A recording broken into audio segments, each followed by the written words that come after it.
आज म बनाउँदैछु सुँगुरको मासु र रायोको साग। रायोको साग र सुँगुरको मासु चाहिँ कसको चाहिँ मनपर्दो खाना होइन होला है। अन्त म चाहिँ टक्क गएँ दोकान गएर यस्तो मासु हेरेको त यति दामी रहेछ। अन्त मासु चाहिँ 420 रुपियाँ केजी अरे। अन्त त्यहाँदेखिको मासु किनेँ मैले। मासु किनेर चाहिँ यता रायोको साग पनि हेर्न आएँ। अन्त यताउति क्यामेरा डुलाउनु पऱ्यो भनेको त सब्जीहरू रहेछ। आज मासु खाने दिनमा के सब्जी लानु भनेर लगिनँ हो। अन्त त्यहाँदेखिको मैले चाहिँ घरमा आएर मैले चाहिँ मजाले सागहरूलाई धोएर काटेँ पनि। अन्त यता चाहिँ मैले प्याज टमाटरहरू काटेँ होइन।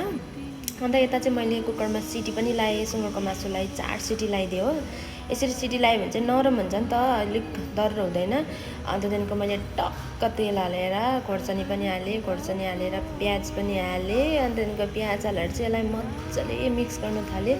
अन्त कस्तो लोभ लाग्यो कि हेर्नु न, रायोको साग यति डरलाग्दो फेभरेट हो मेरो चाहिँ होइन, फेभरेट हो। अन्त त्यहाँदेखिको तपाईँहरूलाई चाहिँ कस्तो लाग्छ हो सुँगुरको मासु र रायोको साग? मेरो चाहिँ खतरा फेभरेट हो नि। त्यसमा चाहिँ अदरक लसुनको पेस्टहरू हालेर होइन। अन्त त्यहाँदेखिको मजाले त्यो बोइल गरेको सुँगुरको मासुलाई चाहिँ यसरी हालेर चाहिँ मजाले चलाउँछु नि त 10 मिनट जस्तो। टेस्टहरू चाहिँ राम्रो आउँछ नि त।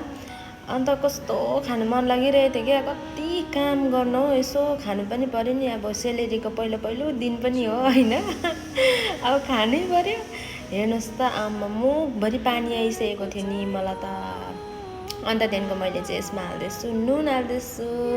अन्त नुन हालेर चाहिँ अरू मसलाहरू पनि हाल्छु, हेर्दै गर्नु है।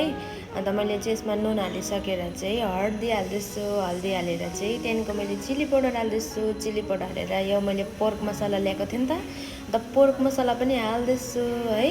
अन्त यसलाई हालिसकेर चाहिँ म मजाले यसमा चाहिँ मैले गरम मसलाहरू पनि हालेँ होइन। अन्त मजाले मिक्स गर्छु। फेरि यसलाई 5-10 मिनट चलाएर होइन एकछिन राख्छु, किनभने टेस्ट राम्रो बनिन्छ नि त।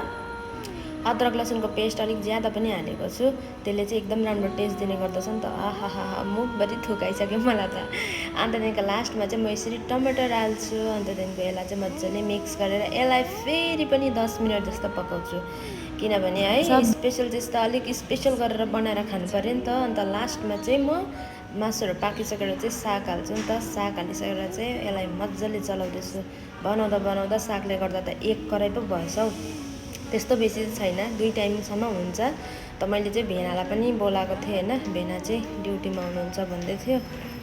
मलाई चाहिँ सुँगुरको मासु र रायोको साग जस्तो टेस्ट चाहिँ केही पनि मलाई मिठो लाग्दैन। लु पाकी पनि सक्यो, काँक्रा पनि काटेँ। अन्त मैले चाहिँ